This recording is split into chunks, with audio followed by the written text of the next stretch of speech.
Thank you very much, Duncan. Next up, 1316 Clifford Street, Broken Head Road intersection options analysis report. Speaking for, we have Donald Morlett. I often struggle saying your last name, and given so many people struggle with mine, I thought I won't say it. You can tell me and I'll get it right from now on. Thank you. Thank you. It's like Vaughan with an N. Morn. Cool.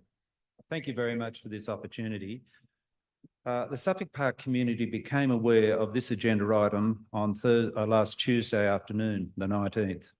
On Wednesday, I attended a mayoral community roundtable meeting at the council chambers. At that meeting, I was advised in more detail what was involved in this agenda item.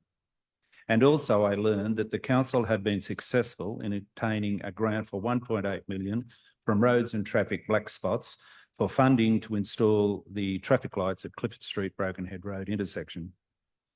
On Thursday, the 21st, we arranged for a notice to be posted on the Suffolk Park Community Notice Board website and also on the Suffolk Park Progress Association website to inform the community that this agenda item was to be discussed at the next council meeting on the 28th. We advised that we were going to hold a meeting at the Suffolk Park Hotel at 10 a.m. on the Saturday, the 23rd, so that the community could express their views on the options in the agenda item.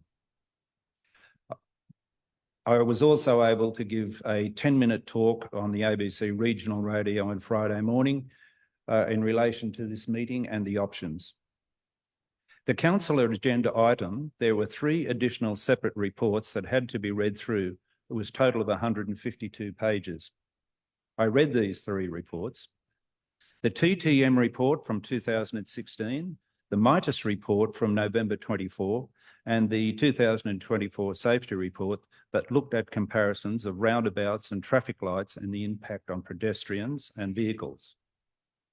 At the Suffolk Park community meeting on Saturday, I presented summaries of these 3 reports, their conclusions and recommendations, so that the community would be able to have an informed debate and make an informed decision.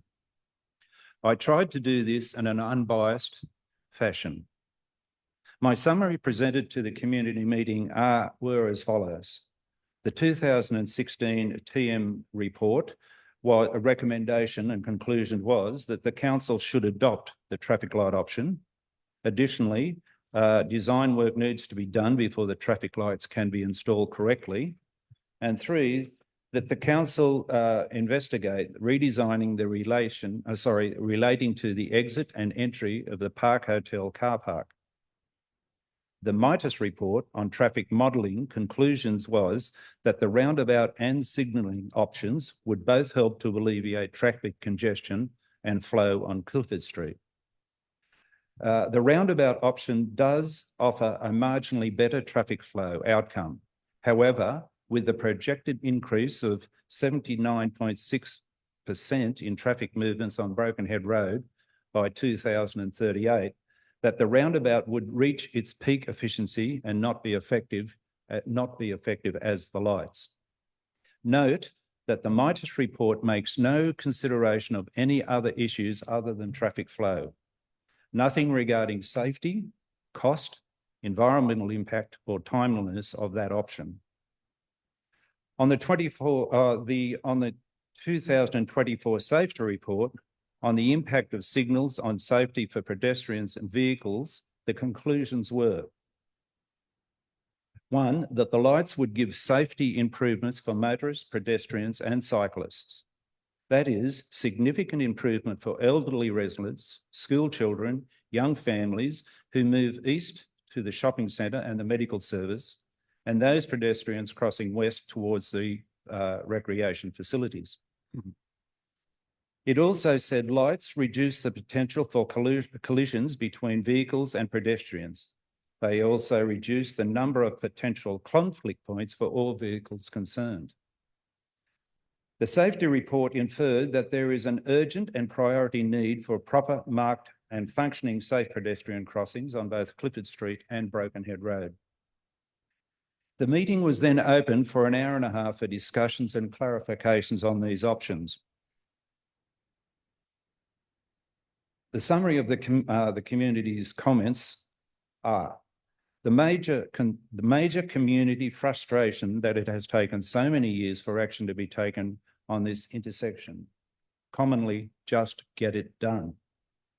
Second, community safety when crossing both these roads is an urgent issue, particularly for aged care members, families, preschool children, young families, and kids with kids on strollers and youth on bikes. There were concerns that the impact of the lights created would make more traffic congestion on the Broken Head Road. 4, that the Byron Shire should be a no traffic light zone, full stop.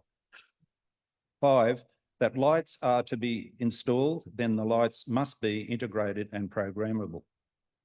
And finally, that if the roundabout option was adopted, then it will take forever to get it done and the council could lose the black spot funding.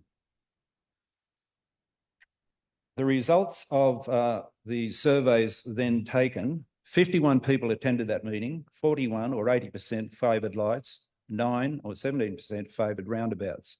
I have the names of the residents and their locations. We had significant response from people who could not attend the Saturday meeting and who all found out about it after the event. And I have their names as well as their locations. The total number replied not at the meeting was 131 respondents, 126 voted for lights, 4 for roundabouts and 1 for no action at all. We surveyed 8 businesses on the coast side. 7 of those 8 were favoured lights, 1 was for roundabout. You'll need to wrap it up, Donald. Sorry? Oh, you over a minute over. I'm just being graceful because there's only a little bit of public access, but Thank you. if you can wrap it up, that'd be great. Results, right.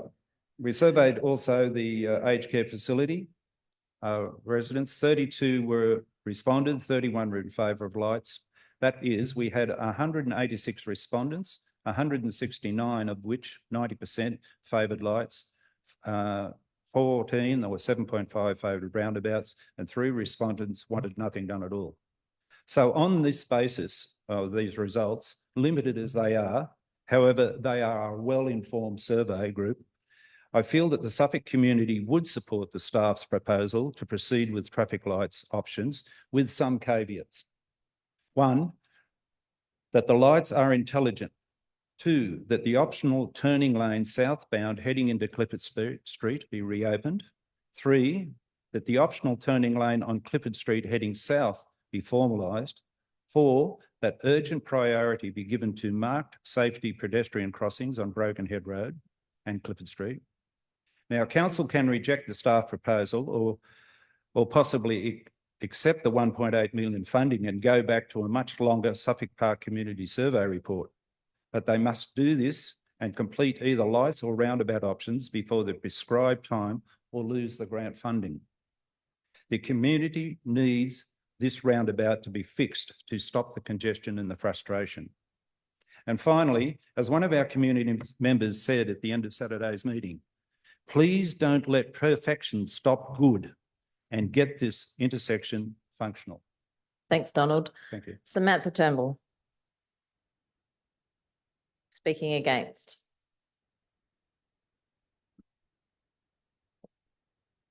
We do only have 3 people in public access, so I did allow you an extra 3 minutes, so don't get used to that. It won't happen again. But you can have them if you need them. All right, thank you. My name's Samantha Turnbull. I've lived in Suffolk Park for 24 years. 10 of those have been in a house at the intersection in question. I'm 1 house south from the Clifford Street corner. I work from home and my desk faces the road, so I watch the traffic here all day, every day. We all know there's a very annoying snarl coming out of Clifford Street between 8:30 and 9 a.m. on weekdays, but the traffic flows freely outside of those hours.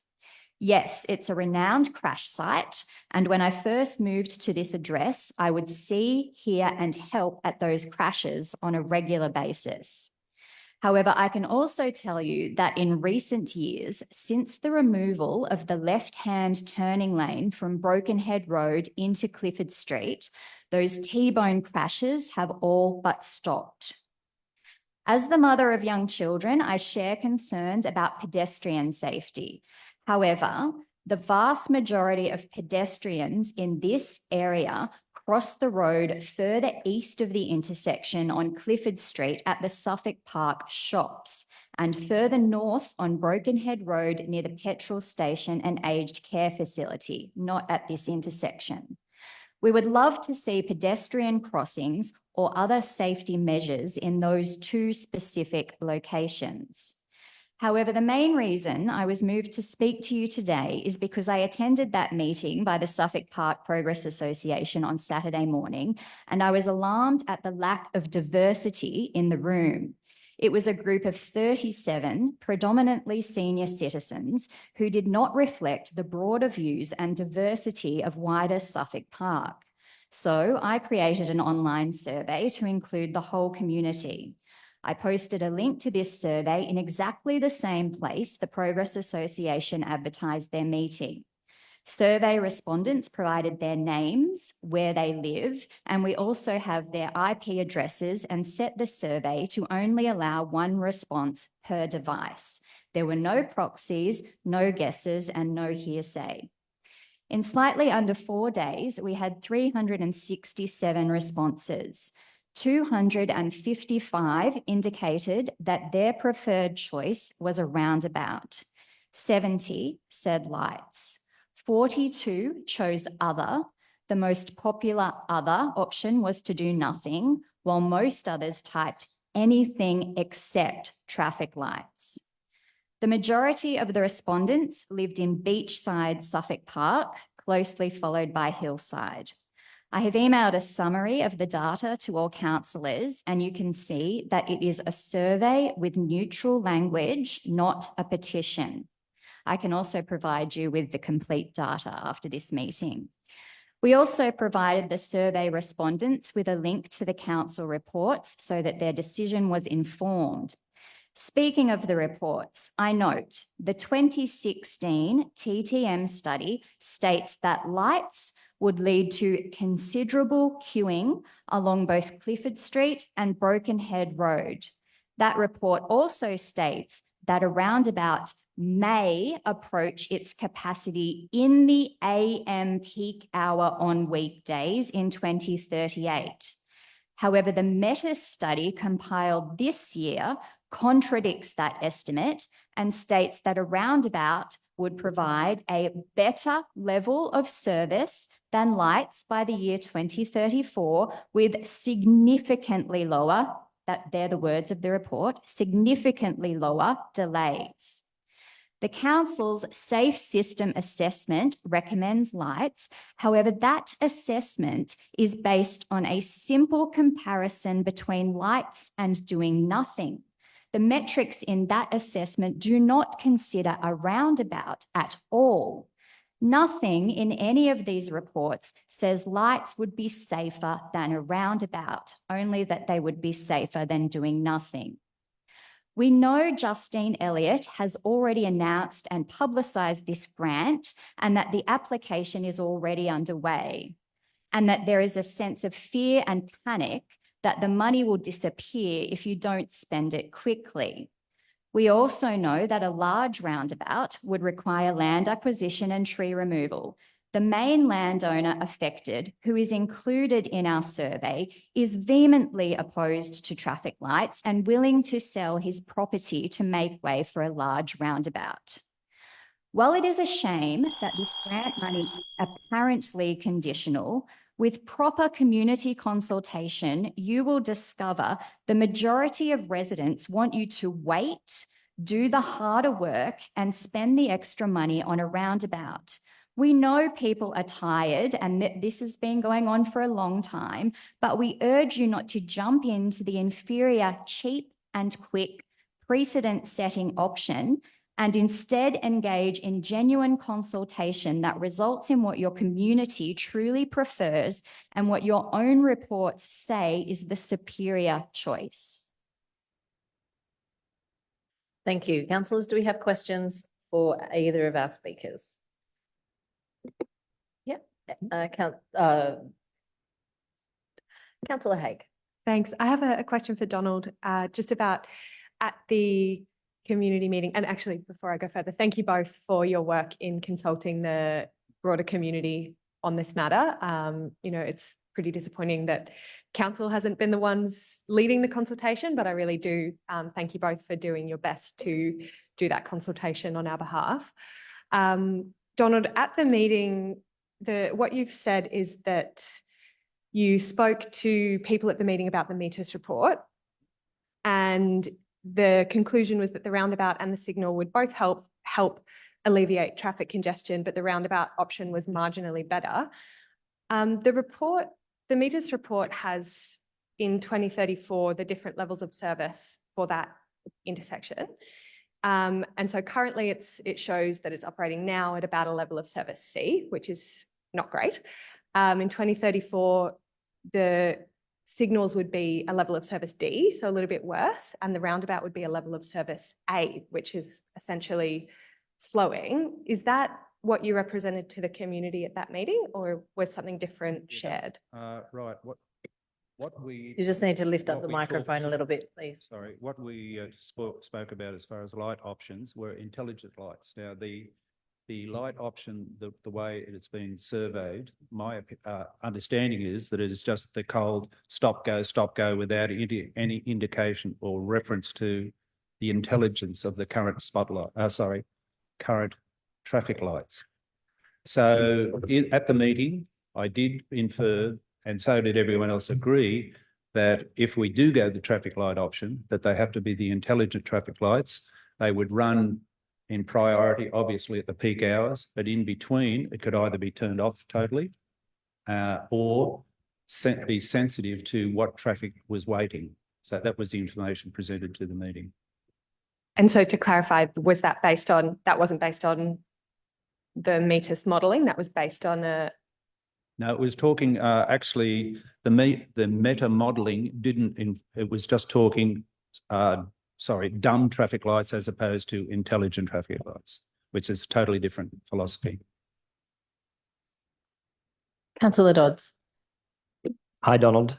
Thanks for coming today and for sharing all your research. And it was great that you invited me on Saturday to come to the Progress Association meeting. It was very enlightening.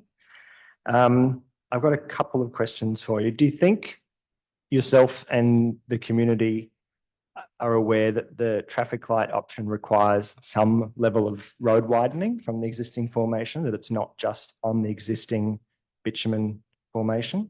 No, I'm not aware. And do you think they're aware that there's also likely vegetation removal required, even in the traffic light option to the west side on Brokenhead Road? No, I'm not aware. Okay. And then one more question, just because I think it's relevant to get your perspective on this. The council's SSA report says that this upgrade could be the basis of a future route strategy along Brokenhead and Bangalow Road. There's no definitive answer on that. But if this was, I guess in theory, if traffic lights here meant that we would then get traffic lights all the way up Brokenhead and Bangalow Road in the future, do you think that might change the opinion of some of the people who were supporting the lights at Clifford Street? I don't see any need for putting traffic lights anywhere else except in this location. And I see the main need is to get it done, because we've now been 24 years trying to get something done. Yeah. This time we have it done, a potential to get something done quickly. And if the council decide to not go down the track, not accept the funding and go down, and defer it, we've got personally, I've got major concerns that it's going to be another 5+ years before anything gets done, and the community are just pissed off. Thank you very much. Further questions? Councillor Lowe. I know that Kelly Minahan has said that he is willing to sell his property or part of his property for the roundabout, but the other properties that are going to be affected, are they willing to sell? Does anyone know? Yes, the young lady the lady that owns that property to the south of Kelly on the west side, she attended the meeting. She was very concerned. After the meeting, we had a long conversation. She's concerned that the roundabout option is going to basically put the road in her kitchen. Kelly was of the same opinion. I've spoken to him on the phone several times lately. Yes, she would be looking for compensation, was the term she was using. And so was Kelly, very much so. He is willing to sell, sure, but he's looking for serious compensation. And when I spoke to him, I said, mate, you're going to have it. He's going to be the most affected. It's really going to be basically on your kitchen boundary. And he said, yeah, but compensation will make that okay, and I can, sell it. So, but yes, that young lady is prepared to, well, I don't know, sell, but she's looking for compensation. Yeah, I've spoken to them as well. And yeah, of course, they want to be paid for their properties. They're not going to hand them over. So they want to be paid market value for their land, which is obviously fair. Yes. Further questions? Maybe one more. for Councillor Samantha. Lyon. Sorry, just one final question for you, Samantha. If it comes down to it and is the roundabouts, it's going to take too long, or the funding is uncertain, it's, we're talking, it could be a 5-7 year process. If that were the case, would you prefer to do nothing or put lights in? And what do you think the opinions were of the people there if that was the only option? Yeah, I think that people are willing to wait. They've waited this long, and this is a forever decision. So why rush into something that's inferior, that's going to be there forever? So they've waited this long. So 5 years is another 5 years if that's the case. Thanks. I have a further question, Ms. Turnbull. So in relation to, I'm not sure if you're aware, I think 10 years ago, we had funding approved for a roundabout and the community banded together to knock that back at the time. And when we're lucky enough to get grants, like we are in this situation, for us to say no again, and during the debate, we'll find out more about the conditions of the grant. The likelihood of us being able to access money for that spot again would be quite slim, I would imagine, if you say no to millions of dollars twice because it's too controversial. You said that it's been much better since the changes. Is it something you could live with, or you think the broader group of people that you've spoken to could live with if it was nothing and nothing in the future? I think the general consensus is that people definitely want something to help with pedestrian safety further south and further east, and that is almost a separate issue and can occur whether it's a roundabout or traffic lights or nothing. And I think that it's not really about me. There are only half a dozen people who live directly on that intersection. But I think the broader community would, in the section of our survey where the people chose other, the most popular other option was do nothing. So there is a sense that they would rather do nothing than put traffic lights in that spot. Does that answer the question? Yeah, and I'm not sure if you're aware, I think we have made multiple applications to get pedestrian crossings on either side of that roundabout, and they've been knocked back by Transport for New South Wales. So I'm not sure if that's possible if the metrics have changed, but that may also be something that wouldn't change, which is concerning. There's no question there, sorry. Would that upset you? For that fact. Thank you very much. Thanks, everybody. We move on now to submissions.